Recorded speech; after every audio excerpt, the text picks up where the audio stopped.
Welcome back again. मैं हूं आपका होस्ट आसिफ ताज और आप देख रहे हैं मेरा यूट्यूब चैनल आसिफ ताज टेक। मैं आपको वेलकम करता हूं।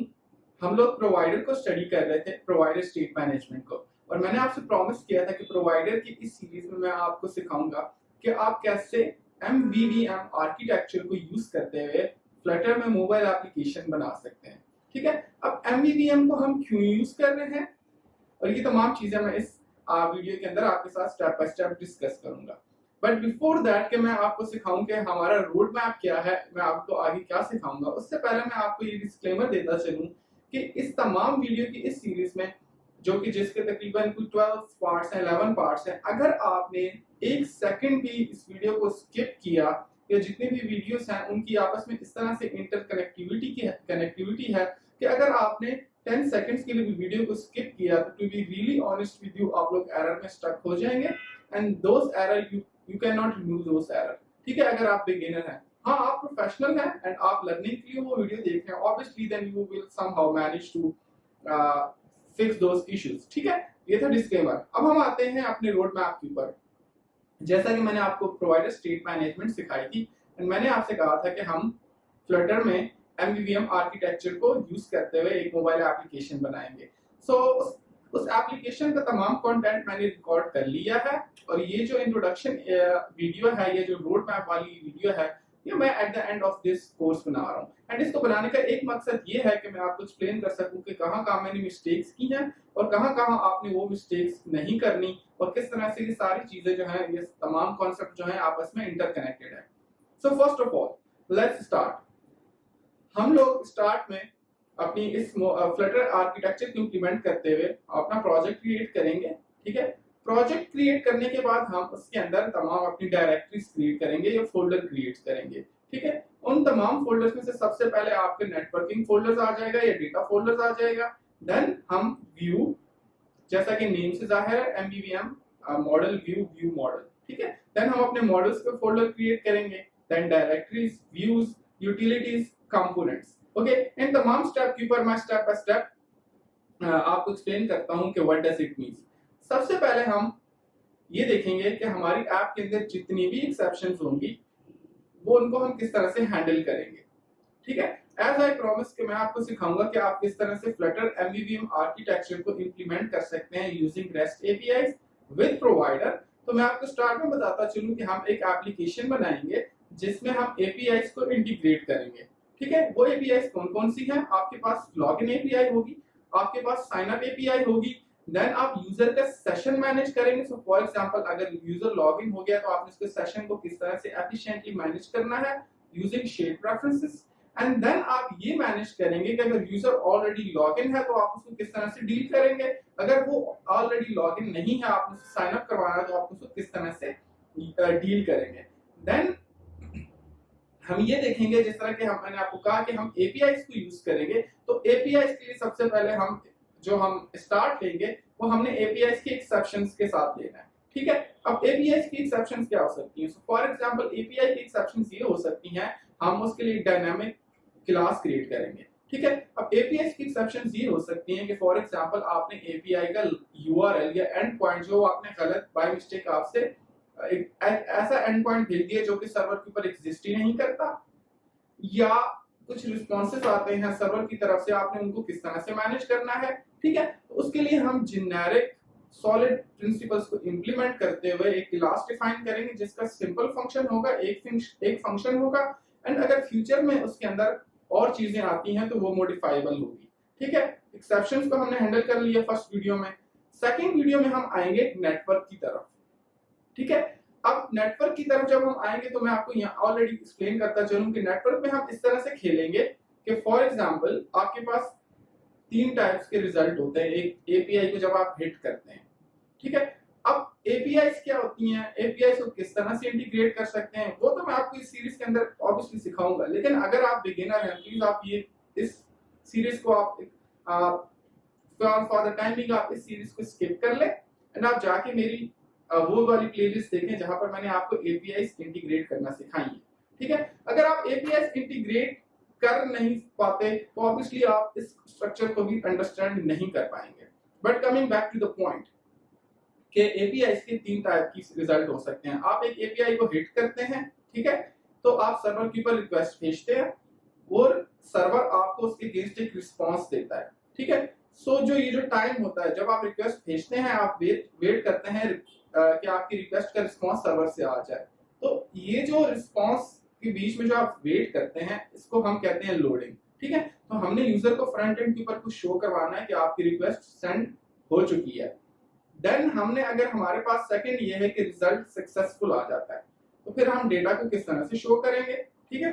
द अदर वन इज के एरर मैसेजेस आ जाते हैं। एरर मैसेजेस क्या हो सकते हैं? फॉर एग्जांपल बीच में आपकी इंटरनेट कनेक्शन रिमूव चला गया है, आपके पास इंटरनेट कनेक्शन नहीं है, तो आप उसको किस तरह से मैनेज करेंगे। नेक्स्ट, कि आपके पास फॉर एग्जांपल किसी भी किस्म की एक्सेप्शन आ गई, आपने रिक्वेस्ट भेजी, आपने एंड पॉइंट गलत भेज दिया, तो आपने उन एक्सेप्शंस को किस तरह से हैंडल करना है, ठीक है, हम इस चीज को देखेंगे। देन हम कुछ एब्स्ट्रैक्ट क्लासेस बनाएंगे, उन एब्स्ट्रैक्ट क्लासेस को यूज करते हुए हम अपने जेनेरिक मेथड्स डिफाइन करेंगे एपीआईज को हिट करने के लिए। ओके, सो मैं आपको बताता चलूं कि एपीआईज के एंड पॉइंट्स कौन कौन से हो सकते हैं। हमारे पास डिफरेंट टाइप के एंड पॉइंट्स होते हैं, ठीक है, उनका एंड रिजल्ट हमारे पास डिफरेंट टाइप का होता है। So for example and result means के वो तो जेसन फॉर्म में होता है, बट एपीआई रिक्वेस्ट की डिफरेंट टाइप होती है। Post APIs, rest APIs, sorry post APIs, get APIs, put, delete and update, और भी बहुत सारी होती हैं, ठीक है। लेकिन अब जेनेरिक मेथड जो हम पहले फॉलो करते थे वो ये था कि हम फॉर एग्जांपल आपके पास 10 स्क्रीन्स है, ठीक है, 10 स्क्रीन्स है, और 10 स्क्रीन्स के ऊपर आप 10 डिफरेंट एपीआईज हिट कर रहे हैं, तो आप क्या करते हैं, आप सेम कोड रेप्लिकेट करते रहते हैं, ठीक है। That is not we are going to do, क्योंकि हम एमवीवीएम मॉडल को इंटीग्रेट करेंगे, सॉलिड प्रिंसिपल्स को इंटीग्रेट करेंगे। तो सॉलिड प्रिंसिपल आपको ये कहता है स्टार्ट में कि सर आपने एक फंक्शन के लिए एक ही क्लास बनानी है और उस क्लास का एक ही फंक्शनैलिटी होनी चाहिए और वो मॉडिफाइबल होना चाहिए फ्यूचर में। तो हमने इसको इस तरह से, मैंने आप इसको इस तरह से कंटेंट को डिजाइन किया है कि हम जब एपीआईज को इंटीग्रेट करेंगे तो मैं सारी बैकएंड कोडिंग एक क्लास में लिख दूंगा। फॉर एग्जांपल एक गेट एपीआई है, तो गेट एपीआई को जो हिट करने का बैकएंड में प्रोसेस होता है उसको मैं जेनेरिक वे में कोड उसका लिखूंगा, ठीक है। पोस्ट एपीआई का अलग से लिखूंगा और जो डिलीट और पुट और बाकी जो एपीआई है उनका मैं नहीं करूंगा, बिकॉज़ उनका सेम है। अगर आप फ्यूचर में करना चाहते हैं तो आपके पास एब्स्ट्रैक्ट क्लासेस का कोड लिखा हुआ होगा, जो उसकी एक्सप्लेनेशन में उस वीडियोस में आपको मैंने समझा भी दूंगा, ठीक है। उन एब्स्ट्रैक्ट क्लासेस में फिर आप उनको मेथड्स को डिफाइन कर लेंगे एंड देन आप उनको यूटिलाइज कर लेंगे। Now that we are somehow manage to finish this, आपके हमने कोड लिख लिया जेनेरिक क्लासेस के लिए। अब हमने क्या करना है, अब हम नेक्स्ट फेज के ऊपर जाएंगे, एंड दैट इज जहां पर हम अपने राउट्स को डिफाइन करेंगे। That is really important. Routes को डिफाइन करने का क्या मतलब है? राउट्स को डिफाइन करने का मतलब ये है कि फॉर एग्जांपल आपकी एक एप्लीकेशन है जिसके अंदर आपके पास फॉर एग्जांपल व्हाट्सएप को ले लें या फेसबुक की एग्जांपल ले लें, these are such big applications. इनके अंदर आई डोंट नो कितनी स्क्रीन्स होती हैं, आप जब नेविगेट करते हैं बिटवीन डिफरेंट स्क्रीन्स, ठीक है, तो उनको हम राउट्स कहते हैं, ठीक है। नॉट हम उनको राउट्स नहीं कहते, लेकिन उसके लिए हम नेविगेटर यूज करते हैं, और नेविगेटर यूज करने के लिए हमारे पास डिफरेंट मेथड है। जो बेस्ट मेथड है उसके लिए बेस्ट ये है कि आप राउटिंग को यूज करें, ठीक है। जब आप राउट्स को यूज करते हैं तो उसको एफिशिएंटली यूज करें। एफिशिएंटली यूज करने का मतलब ये है कि आप अपनी तमाम क्लासेस को किसी एक राउट नेम उनको दे दें, unique routes name, and then आप एक राउट क्लास को यूज करें जहां पर उन तमाम जितनी भी आप शिफ्टिंग करते हैं या आप नेविगेट करते हैं बिटवीन स्ट्रीम्स, आप उनको उस राउट स्ट्रीम्स के अंदर आइडेंटिफाई करते हैं। अब अगेन दो क्लासेस हम यहाँ पर क्रिएट करेंगे, एक राउट्स नेम की जो कि अगेन मॉडिफाइबल होगी, फ्यूचर में आप मॉडिफाई करना चाहते हैं और क्लासेस ऐड करना चाहते हैं तो आप कर सकते हैं। Again one class one functionality. The other one is कि हम उसको स्विच स्टेटमेंट के थ्रू जो हमने राउट नेम्स की क्लास क्रिएट की है वहां से राउट्स नेम गेट करेंगे, एंड फिर हम स्विच स्टेटमेंट को यूज करते हुए चेक करेंगे कि अगर हमारा ये राउट नेम मैच करता है तो इसको इस स्क्रीन या इस विजेट के ऊपर भेजते हैं। ओके, ये कर लिया। द नेक्स्ट हम ये देखेंगे कि यूटिलिटीज को हम अपनी एप्लीकेशन के अंदर किस तरह से एफिशिएंटली या हम किस तरह से ओवरऑल ग्लोबली चीजों को मैनेज कर सकते हैं ताकि हम अपनी फुल एप्लीकेशन के अंदर उसको यूटिलाइज कर सकें। Okay, the third one is resources. Resources में हम ये देखेंगे कि हम कंपोनेंट्स कैसे डिजाइन कर सकते हैं, हम डिफरेंट जो एरर मैसेजेस होते हैं उनको किस तरह से डिजाइन कर सकते हैं, ठीक है। सो ये तमाम चीजें हैं जो इस कोर्स के अंदर हम सीखेंगे। लास्ट में जब ये जो तमाम प्रोजेक्ट होगा, इसकी हमने सारी कोडिंग सेटिंग कर ली, हमने पूरी प्रॉपर प्रोजेक्ट को सेटअप कर लिया। अब लास्ट फेज आएगा जहां पर हम इंटीग्रेट करेंगे ये जो जितने भी हमने चीजें सेटअप की हैं, जितना भी कोड लिखा है, जितनी भी क्लासेस सेटअप की हैं, जितने भी सॉलिड प्रिंसिपल इंटीग्रेट किए हैं, अब इनको प्रैक्टिकल इम्प्लीमेंटेशन के लिए यूज करेंगे। तो फिर हम सबसे पहले क्या करेंगे, हम अपनी लॉगिन स्क्रीन डिजाइन करेंगे, लॉगिन व्यू डिजाइन करेंगे, ठीक है। एंड लॉगिन व्यू के साथ फिर उसकी रिपोजिटरी को यूज करेंगे, ठीक है। रिपोजिटरी में क्या होगा कि आप डेटा लेयर को यूज करते हुए नेटवर्क के साथ इंटर कनेक्शन करेंगे, और वो नेटवर्क जो है वो हम फिर नेटवर्किंग एपीआईज के साथ उनको आपस में लिंक करेंगे, उनसे जो रिजल्ट आएगा वो हम रिटर्न करेंगे, ठीक है। फिर लॉगिन व्यूज को डिजाइन करने के बाद, उसके एमवीवीएम मॉडल को डिजाइन करने के बाद, उसको एफिशिएंटली इंटीग्रेट करने के बाद हम सेकंड स्टेप पे जाएंगे, साइन अप को इंटीग्रेट करेंगे।